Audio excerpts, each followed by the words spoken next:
नमस्कार, आप देख रहे हैं NY24 हिंदी चैनल। आज की तारीख है 7 जुलाई 2026, दिन है मंगलवार। नजर डालते हैं इस बुलेटिन की अहम और बड़ी खबरों पर। सबसे पहली और अहम खबर की तरफ चलते हैं। 17 जुलाई को सुबह 9 बजे जींद पहुंचेंगे प्रधानमंत्री नरेंद्र मोदी। प्रधानमंत्री नरेंद्र मोदी 17 जुलाई को सुबह 9 बजे जींद पहुंच जाएंगे। यहाँ वो जींद रेलवे स्टेशन से देश की पहली हाइड्रोजन ट्रेन को हरी झंडी दिखाकर रवाना करेंगे। यह 10 कोच वाली दुनिया की सबसे लंबी हाइड्रोजन ट्रेन होगी, जो जींद से सोनीपत के बीच चलेगी। इसके बाद प्रधानमंत्री नए बस स्टैंड के सामने आयोजित जनसभा को संबोधित करेंगे और कई विकास परियोजनाओं का इनॉग्रेशन यानी कि लोकार्पण और शिलान्यास यानी कि नींव पत्थर भी रखेंगे। हरियाणा भाजपा की प्रदेश अध्यक्ष डॉक्टर अर्चना गुप्ता ने बताया कि हाइड्रोजन ट्रेन पूरी तरह पर्यावरण अनुकूल है, इससे शून्य कार्बन उत्सर्जन होगा। उन्होंने कहा कि कार्यक्रम की तैयारियां अंतिम चरण में है और पूरे प्रदेश में इसे लेकर उत्साह का माहौल है। भाजपा ने कार्यकर्ताओं और आम जनता से बड़ी संख्या में कार्यक्रम में शामिल होने की अपील की है। इसी बीच नजर डालते हैं अगली बड़ी और अहम खबर की तरफ। गीडा GIDA में बनेगा 100 बेड का ESIC अस्पताल। योगी कैबिनेट ने जमीन आवंटन को दे दी है मंजूरी। उत्तर प्रदेश के गोरखपुर में ESIC यानी कि कर्मचारी राज्य बीमा निगम के 100 बेड वाले अस्पताल बनने का मार्ग प्रशस्त हो चुका है। यह अस्पताल गोरखपुर औद्योगिक विकास प्राधिकरण के सेक्टर 9 में बनेगा, जहां सोमवार को मुख्यमंत्री योगी आदित्यनाथ की अध्यक्षता में हुई प्रदेश कैबिनेट की बैठक में हॉस्पिटल निर्माण को रिवायती दर से 2,000 रुपए प्रति वर्ग मीटर के हिसाब से भूमि आवंटन के प्रस्ताव को मंजूरी मिल गई है। ESIC हॉस्पिटल के निर्माण से श्रमिकों और उनके परिजनों को इलाज में बड़ी सुविधा और सहूलियत मिल जाएगी। उन्हें इलाज के लिए दूसरे शहरों के लिए भागदौड़ नहीं करनी पड़ेगी। प्रदेश सरकार कर्मचारियों के हितों में लगातार फैसले ले रही है। इस कदम से कर्मचारियों को बड़ी राहत मिलेगी। ESIC में रजिस्टर्ड कर्मचारियों और उनके परिजनों को गोरखपुर में जिला अस्पताल और गीडा यानी कि GIDA में स्थित ESIC डिस्पेंसरी में इलाज के लिए सामान्य चिकित्सक परामर्श यानी कि मेडिकल कंसल्टेशन मिल सकेगा, लेकिन गंभीर बीमारियों के लिए उन्हें वाराणसी या अन्य स्थानों के लिए रेफर किया जा सकता है। सरकार के पूर्वांचल की औद्योगिक प्रगति के लिहाज से गीडा क्षेत्र में 5 एकड़ एरिया में 100 बेड का ESIC खोलने का निर्माण किया जा रहा है। वहीं अगली बड़ी खबर राजस्थान से आ रही है, जहां PM नरेंद्र मोदी पर विवादित पोस्ट करने वाला कांग्रेस का पूर्व नेता गिरफ्तार कर लिया गया। अजमेर पुलिस ने प्रधानमंत्री नरेंद्र मोदी और राजस्थान के मुख्यमंत्री भजनलाल शर्मा के खिलाफ कथित आपत्तिजनक सोशल मीडिया पोस्ट करने के आरोप में यूट्यूबर नरेश रागनी को गिरफ्तार किया है। कृष्णगंज थाना पुलिस ने शिकायत मिलने के बाद शांति भंग की आशंका के आधार पर यह कार्रवाई की है। नरेश पहले कांग्रेस से जुड़े रहे हैं और पार्टी में विभिन्न जिम्मेवारियां भी निभा चुके हैं। एडिशनल SP हिमांशु ने बताया कि मामले की जांच जारी है। जांच में सामने आने पर तथ्यों के आधार पर आगे की कार्रवाई की जाएगी। शिकायतकर्ता दिनेश पराशर का आरोप है कि नरेश रागनी लंबे समय से सोशल मीडिया पर विवादित टिप्पणियां कर रहे थे। फिलहाल कांग्रेस की ओर से इस मामले में कोई भी अधिकारिक प्रतिक्रिया अभी तक सामने नहीं आई है।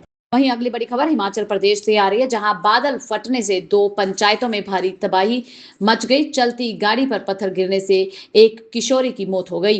हिमाचल प्रदेश में भारी बारिश और ऑरेंज अलर्ट के बीच शिमला जिले के रामपुर उपमंडल में बांदरी खंड में बादल फटने से नरैन और पलजारा पंचायतों में भारी तबाही मची है। बाढ़ से सड़कें, पैदल पुल, खेल मैदान, शमशान घाट क्षतिग्रस्त हो गए हैं, जबकि कई गांवों का संपर्क कट गया है। वहीं चंबा जिले में भरमौर में चलती कार पर पहाड़ी से पत्थर गिरने से 14 वर्षीय किशोरी दीक्षिता की मौत हो गई है।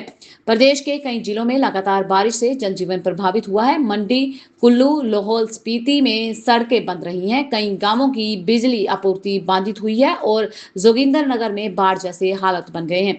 मौसम विभाग ने मंगलवार को कांगड़ा, मंडी, शिमला और सोलन के लिए ऑरेंज अलर्ट जारी किया है, जबकि 12 जुलाई तक पूरे प्रदेश में बारिश का दौर जारी रहने की संभावना भी जताई जा रही है। बीच नजर डालते हैं उत्तराखंड की खबर पर। उप प्रधान और ग्राम पंचायत के पदों पर चुनाव की अधिसूचना जारी कर दी गई है। 15 जुलाई को होगा मतदान।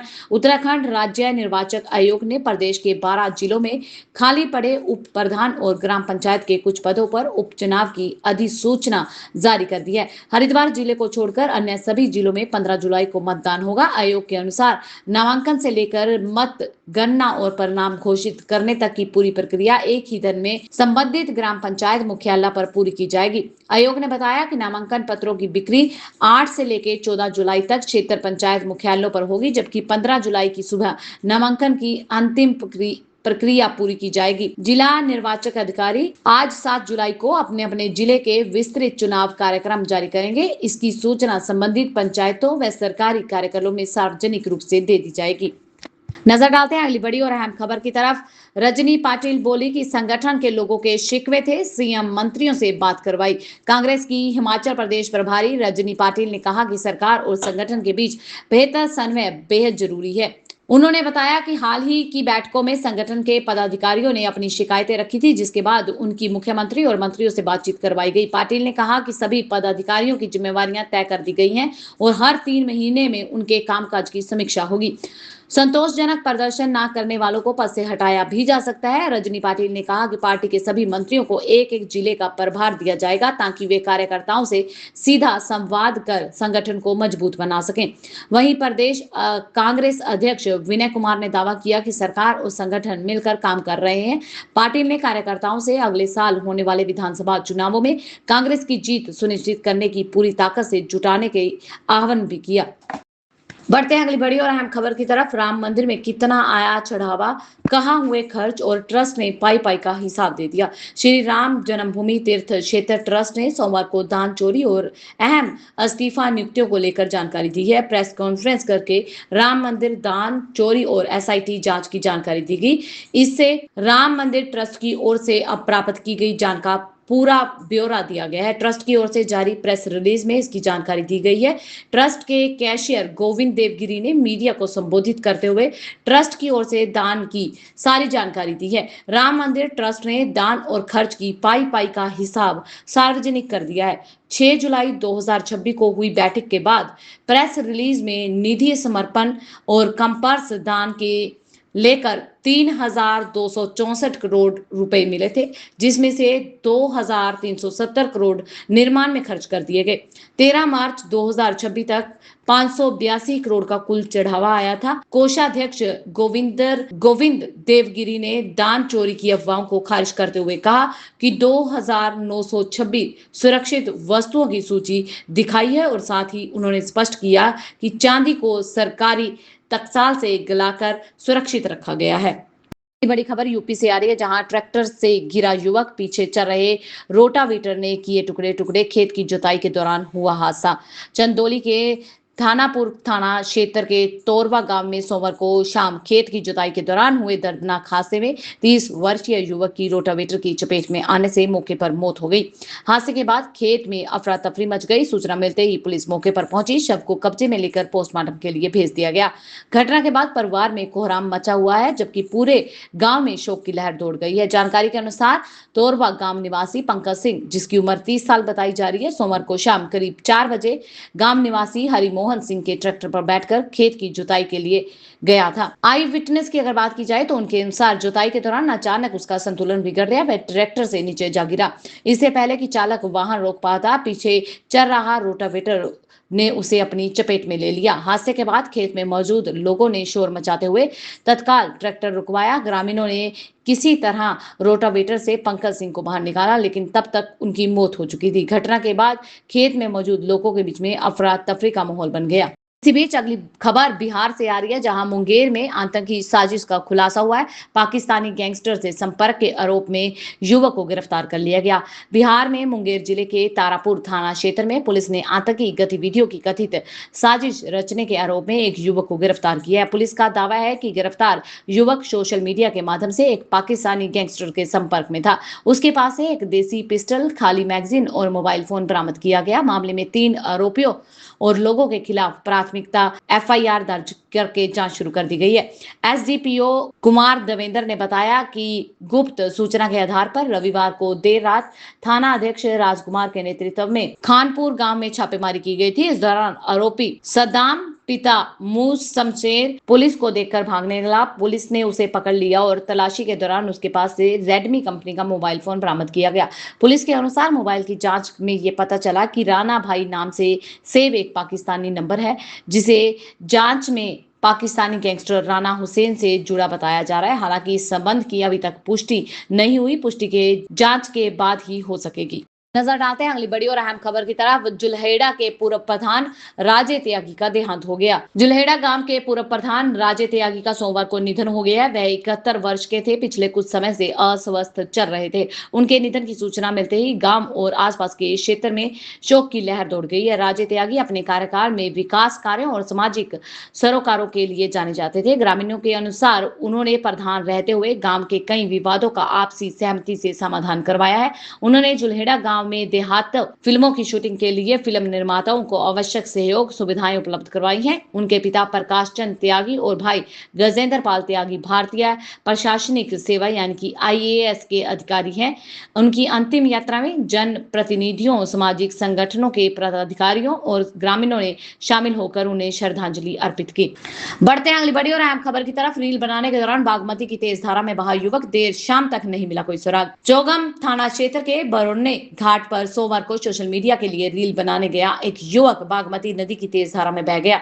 घटना के बाद से युवक लापता चल रहा है। सूचना मिलते ही पुलिस मौके पर पहुंची। स्थानीय लोगों की मदद से उसकी तलाशी शुरू कर दी गई। देर शाम तक युवक का कोई सुराग नहीं मिल पाया था। लापता युवक की पहचान चौथम प्रखंड के मेदनी नगर निवासी शंभू चौधरी के 18 वर्षीय पुत्र रजनीश कुमार के रूप में हुई है। परिजनों ने बताया कि रजनीश 2 दिन पहले ही परदेश से मजदूरी कर घर लौटा था। सोमवार को वह इंस्टाग्राम के लिए रील बनाने के उद्देश्य से बागमती नदी के बोरने घाट पहुंचा था। उस समय हल्की बारिश हो रही थी। नदी का जल स्तर बढ़ा हुआ था। बताया जा रहा है कि वीडियो बनाने के दौरान वह नदी के काफी नजदीक चला गया। इसी बीच उसका संतुलन बिगड़ गया और वो तेज धारा में जा गिरा। देखते ही नदी की लहरें उसे अपने साथ बहा कर ले गई। अगली बड़ी खबर मेरठ से आ रही है, जहां ओवरटेक के दौरान 2 कारों की भिड़ंत में चालक की मौत हो गई। दंपति समेत 3 घायल हुए। मेरठ के रोहटा क्षेत्र में चौधरी चरण सिंह कावट पटरी मार्ग पर सोमवार दोपहर 2 कारों की आमने सामने टक्कर में एक कार चालक की मौत हो गई, जबकि दूसरी कार में सवार पति पत्नी और उनका बेटा गंभीर रूप से घायल हो गए। हादसा पूटखास गांव के पास वन विभाग की नर्सरी के सामने उस समय हुआ जब तेज रफ्तार स्विफ्ट कार ओवरटेक करते हुए सामने से आ रही वैगनार से जा टकराई। हादसे में स्विफ्ट चालक भूपेंद्र, जिसकी उम्र 40 साल है, निवासी बंदपुर बागवत की मौके पर ही मौत हो गई, जबकि वैगनार सवार नवीन शर्मा, उनकी पत्नी बबीता और बेटा आशुतोष गंभीर रूप से घायल हो गए।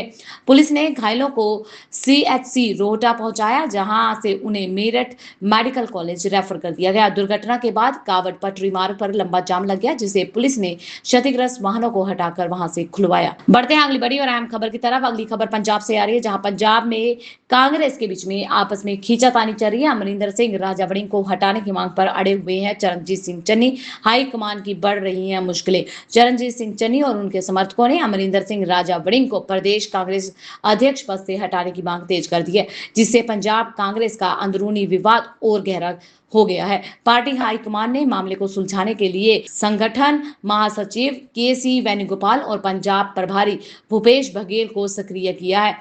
भूपेश बघेल चंडीगढ़ पहुंच चुके हैं, जबकि चन्नी के दिल्ली पहुंचने की चर्चा भी तेज हो गई है। दरअसल पंजाब विधानसभा चुनाव की तैयारियों के तहत कांग्रेस हाईकमान द्वारा गठित नई समितियों में अमरिंदर सिंह राजा वड़िंग को पद पर बनाए रखने के फैसले के बाद असंतोष बढ़ गया है। चन्नी के साथ वरिष्ठ नेता सुखजिंदर सिंह रंधावा भी नेतृत्व परिवर्तन की मांग का समर्थन कर रहे हैं और पिछले कुछ दिनों में विरोधी खेमे की 2 अहम बैठकें हो चुकी हैं। अगली बड़ी खबर मध्य प्रदेश से आ रही है, जहां ग्वालियर में CM मोहन यादव का एक्शन। कृषि विश्वविद्यालय से 49 करोड़ की हाईटेक नर्सरी परियोजना का भूमि पूजन किया गया।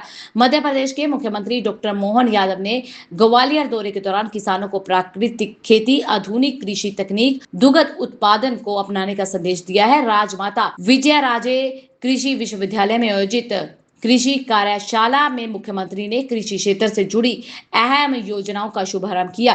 कार्यक्रम की शुरुआत में उन्होंने विश्वविद्यालय परिसर में वृक्ष रोपण से की, जबकि इसके बाद संवित कृषि प्रणाली बहुस्तरीय कृषि पद्धति इकाई का अवलोकन भी किया।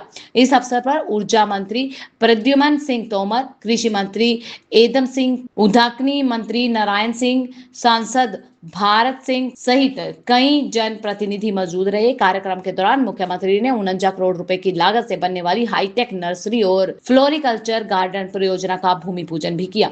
इस महत्वाकांक्षी परियोजना के पहले चरण के लिए राज्य सरकार ने 13 करोड़ रुपए की स्वीकृति प्रदान की थी और इसके अलावा औद्योगिक विभाग ने PMF एमई योजना के तहत हितग्राहियों को लाभ वितरित किए हैं। प्राकृतिक और जैविक खाद खेती को बढ़ावा देने के लिए सफल किसानों को सम्मानित भी किया गया। सरकार का उद्देश्य आधुनिक तकनीक के माध्यम से बागवानी और कृषि क्षेत्र में नई दिशा देना और किसानों की आय में वृद्धि करना है। इसी बीच अगली बड़ी खबर आगरा से आ रही है, जहां परिजन के शादी से इनकार पर अगवा किया प्रेमिका का भाई। पुलिस ने 24 घंटे में खोज निकाला, किशोर आरोपी को गिरफ्तार कर लिया गया। आगरा के पिनाहट में प्रेमिका से शादी का दबाव बनाने के लिए उसके 13 वर्षीय भाई का चाकू दिखाकर अपहरण करने वाला आरोपी को पिनाहट पुलिस ने 24 घंटे के भीतर गिरफ्तार कर लिया। किशोर भी सकुशल मिल गया है।